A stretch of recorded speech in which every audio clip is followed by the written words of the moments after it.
নমস্কার, নিউজ 18 বাংলায় আপনাদের সকলকে স্বাগত। আপনাদের সঙ্গে রয়েছি আমি সোনিয়া। অবশ্যই নজর রাখতে হচ্ছে 21-এর সমাবেশের দিকেই, কারণ লোকসভায় বিপুল জয় এবার তৃণমূলের। আর সেই আবহে আজ 21শে জুলাই, অবশ্যই আজকের 21শে জুলাই, বছরের 21শে জুলাই অনেকটা স্পেশাল তৃণমূলের কাছে। এবারের শহীদ স্মরণের রেকর্ড ভিড়ের লক্ষ্যে শাসক দল ইতিমধ্যেই দূরের জেলা থেকে কর্মীরা আসতে শুরু করেছেন। কলকাতায় এসে গিয়েছেন বহু কর্মী সমর্থকরা। সকাল 6টা থেকে কিন্তু আমরা ছবি দেখাচ্ছি আপনাদের। গতকাল তার আগের দিনের ছবি আপনারা দেখেছেন। দুদিন আগে থেকে কর্মী সমর্থকরা আসতে শুরু করেছেন এবং আজ সকাল থেকে ধর্মতলার ছবি আপনাদের দেখাচ্ছি। আর এবারে 21শে জুলাইয়ের সমাবেশে মূল মঞ্চ, মোট 3টি মঞ্চ থাকছে। মূল মঞ্চ থাকছে, তার সঙ্গে থাকছে আরো দুটো মঞ্চ। একটু দেখাই আপনাদের। এই 21শে জুলাইয়ের সভা মঞ্চে প্রথম যে মঞ্চ, যেটা মূল মঞ্চ, সেটা থাকছে 52 ফুট বাই 28 ফুটের একটা মঞ্চ। এখানে তৃণমূলের শীর্ষ নেতৃত্ব থাকবে, সাংসদরা থাকবেন, বিধায়ক, মন্ত্রী এবং আমন্ত্রিত যারা তারা থাকবেন। অন্যদিকে এরপর দেখাবো আপনাদের সভা মঞ্চ 2, ঠিক এর পাশেই আরো একটি মঞ্চ তৈরি করা হয়েছে, যে মঞ্চ হচ্ছে 48 বাই 24 ফুটের মঞ্চ। এখানে বসবেন তৃণমূলের কাউন্সিলররা, তাদের জন্য মূলত এই মঞ্চ। এবং এছাড়াও 40 বাই 24 ফুটের আরো একটি মঞ্চ থাকছে। আর মূল মঞ্চে ওঠার জন্য সিঁড়ি নয়, থাকতে পারে র্যাম্প। গ্রাফিক্যাল প্রেজেন্টেশনের মাধ্যমে আপনাদের দেখাচ্ছিলাম যে কিভাবে 3টি মঞ্চ তৈরি করা হয়েছে 21শে জুলাইয়ের সভা মঞ্চ। এবং এই সমাবেশকে ঘিরে পারদ যে চড়ছে তা বলার অপেক্ষা রাখে না। কর্মী সমর্থকদের মধ্যে উন্মাদনায় সে কথা বলে দিচ্ছে। এবং ইতিমধ্যেই আপনাদের দেখাচ্ছিলাম দূর দূরান্ত থেকে, বিভিন্ন প্রান্ত থেকে, বিভিন্ন জেলা থেকে কর্মী সমর্থকরা শহর কলকাতায় আসতে শুরু করেছে এবং সব পথ আজ গিয়ে মিশছে ধর্মতলার রাজপথে। উত্তরবঙ্গ থেকেও এবার বড় জমায়েত, কারণ এই লোকসভা ভোটে তৃণমূলের দখলে গিয়েছে 29টি আসন। এবং তার মধ্যে উত্তরবঙ্গে যেরকম তৃণমূলের ভোট বেড়েছে, উত্তরবঙ্গের কোচবিহার আসন এবার তৃণমূলের দখলে গিয়েছে।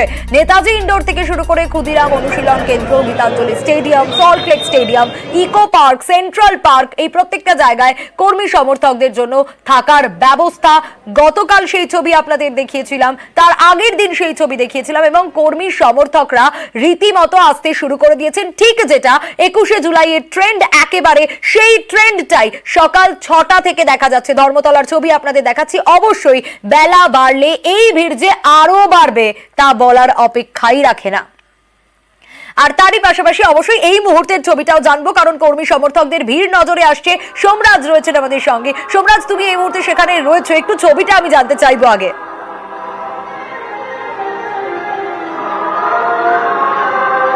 দেখো, অবশ্যই বিভিন্ন জেলা থেকে তৃণমূল কংগ্রেসের কর্মী সমর্থকরা আসতে শুরু করেছেন। আমি আমার চিত্র সাংবাদিক জ্যোতির্ময় বসিকে বলবো সেই ছবিটি দেখাতে, যে ইতিমধ্যেই ভিক্টোরিয়া হাউসের সামনে আসতে শুরু করেছেন তৃণমূল কংগ্রেসের কর্মী সমর্থকরা। মূলত 21শে জুলাইকে সামনে রেখে মমতা বন্দ্যোপাধ্যায় কি বার্তা দেন, বিশেষত যেখানে লোকসভা নির্বাচনে বিপুল সাফল্য পেয়েছে তৃণমূল কংগ্রেস, 29টি আসনে জয় পেয়েছে তৃণমূল কংগ্রেস। শুধু তাই নয়, সম্প্রতি যে 4টি আসনে বিধানসভার উপনির্বাচন হলো, সেই উপনির্বাচনেও তৃণমূল কংগ্রেস 4টির মধ্যে 4টিতেই পেয়েছে। সেক্ষেত্রে এই লোকসভা নির্বাচনের বিপুল সাফল্য এবং বিধানসভা উপনির্বাচনের বিপুল সাফল্য, দুই সাফল্যকেই আজ মমতা বন্দ্যোপাধ্যায় এই মঞ্চ থেকে উৎসর্গ করবেন। পাশাপাশি 2026-এর বিধানসভা নির্বাচনকে সামনে রেখে আগামী দিনে তৃণমূল কংগ্রেস কিভাবে পথ চলবে, সেই বার্তাও এই মঞ্চ থেকে দিতে পারেন মমতা বন্দ্যোপাধ্যায়। আর সেই বার্তা নিতে বিভিন্ন জেলা থেকে শুরু করে, ব্লক থেকে শুরু করে, পঞ্চায়েত থেকে শুরু করে তৃণমূল কংগ্রেসের কর্মী সমর্থকরা আসতে শুরু করেছেন। ইতিমধ্যেই সেই ভিড়ও তুমি দেখতে পাচ্ছ ভিক্টোরিয়া হাউসের সামনে। সোমরাজ, একটু জানতে চাইবো, অখিলেশ যাদব আসছেন আজকে, কখন এসে পৌঁছবেন, কখন সভা মঞ্চে পৌঁছবেন, কি জানা যাচ্ছে? এবং দর্শকদের জন্য একটু জানতে চাইবো যে স্বাভাবিকভাবে দলনেত্রী কি বার্তা দেবেন, সেদিকে তো তাকিয়ে রয়েছেন। শীর্ষ নেতৃত্ব কখন থেকে বার্তা দেবেন, কি জানা যাচ্ছে?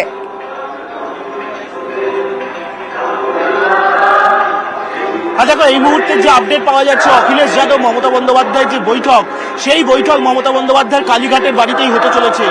সকালবেলা 11টা নাগাদ তিনি এসে পৌঁছাবেন এবং এসে পৌঁছেই তিনি সরাসরি কালীঘাট চলে যাবেন। কালীঘাটেই মমতা বন্দ্যোপাধ্যায়ের সঙ্গে অখিলেশ যাদবের বৈঠকের সম্ভাবনা রয়েছে। যেটা প্রথমে যেটা দেখা যাচ্ছিল, যে যেটা সূত্র মারফত জানা যাচ্ছিল যে অখিলেশ যাদব মমতা বন্দ্যোপাধ্যায় বৈঠক 21শে জুলাই সভার পর হবে, কিন্তু যেটা সূত্র মারফত জানা যাচ্ছে যে অখিলেশ যাদব তিনি কলকাতা বিমানবন্দর নেমে সরাসরি মমতা বন্দ্যোপাধ্যায়ের কালীঘাটের বাড়িতে যাবেন এবং সেখানে তৃণমূল কংগ্রেসের সর্বভারতীয় সাধারণ সম্পাদক অভিষেক বন্দ্যোপাধ্যায়েরও উপস্থিত থাকার কথা। অবশ্যই জাতীয় রাজনীতির প্রেক্ষাপটে অখিলেশ যাদবের সঙ্গে মমতা বন্দ্যোপাধ্যায়ের এই বৈঠক নিঃসন্দেহে গুরুত্বপূর্ণ হতে চলেছে, বিষয়টা যেখানে আগামীকাল থেকে পার্লামেন্টে বাজেট সেশন শুরু হবে। সেই জায়গা থেকে দেখতে গেলে মমতা বন্দ্যোপাধ্যায় এবং অখিলেশ যাদব বৈঠক যথেষ্টই গুরুত্বপূর্ণ বলেই মনে করছে রাজনৈতিক মহল। সেক্ষেত্রে সোমরাজ আরেকবার তোমার কাছ থেকে একটু জানতে চাইবো দর্শকদের জন্য নিরাপত্তার দিকটা, কারণ আপনার দেখাচ্ছিলে তুমি গতকাল থেকেই যে নিরাপত্তার চাদরে মোড়া রয়েছে পুরো জায়গাটা, সভা মঞ্চের আশেপাশেও। একটু তোমার কাছ থেকে নিরাপত্তার ছবিটাও জানতে চাইবো।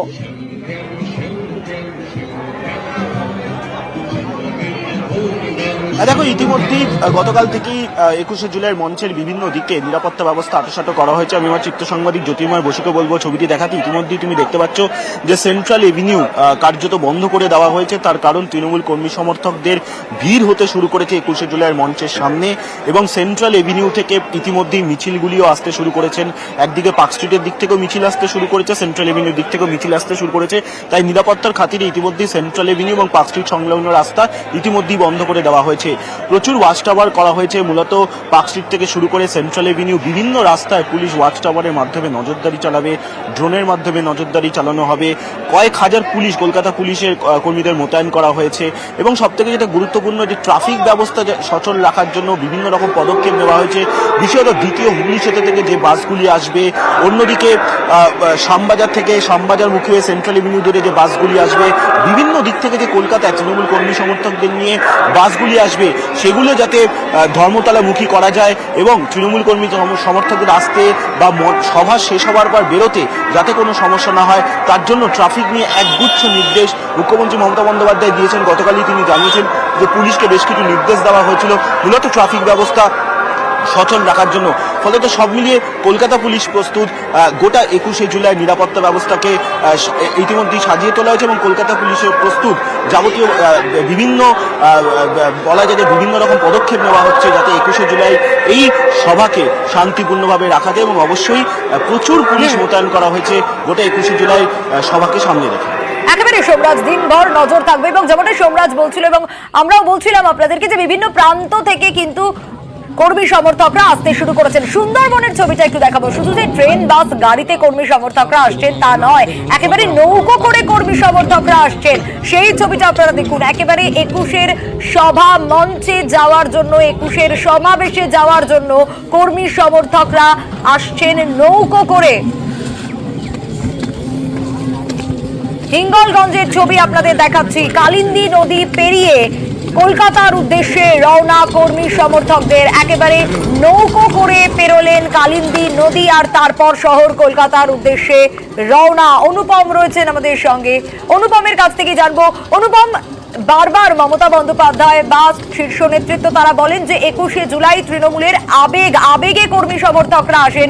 এই ছবিটাও বোধহয় সেটাই জানান দিচ্ছে যে একেবারে নৌকো করে কালিন্দী নদী পেরিয়ে তারপর কর্মী সমর্থকরা আসছেন। হ্যাঁ দেখো, এই যে 19শে জুলাই, এই 21শে জুলাই যে আবেগ, তৃণমূলের যে আবেগ, সেই আবেগটা একদম স্পষ্ট ধরা পড়ছে। তার কারণ একদম উত্তর 24 পরগনার যে প্রত্যন্ত সুন্দরবন এলাকা, সেখানকার কাঞ্চননগর, কালীতলা, সাহেবতলী পঞ্চায়েত এরিয়ার মানুষ, তারা কিন্তু একদম রাত থাকতে তারা নৌকায় করে কালিন্দী নদীতে তারা যাওয়া আসা শুরু করেছে এবং সেই কালিন্দী নদীতে এসে লেবুখালী নদী ঘাট পার হয়ে সেখান থেকে বাসে করে তারা একদম কলকাতায় একদম শহীদ মঞ্চে, সেখানেই তারা মুখ্যমন্ত্রীর বক্তব্য শুনতে যাবেন। মুখ্যমন্ত্রী কি বার্তা দেন, সারা বছর কিভাবে দলটা চলবে, কিভাবে কোন নীতি আদর্শের উপরে দাঁড়িয়ে দল চলবে, তার যে বার্তা, সেই বার্তাটা শুনতেই কিন্তু এখান থেকে দলে দলে কর্মী সমর্থকরা কিন্তু ভোরবেলা থেকে কিন্তু সুন্দরবন থেকে রওনা দিয়েছে এবং এখনো পর্যন্ত কিন্তু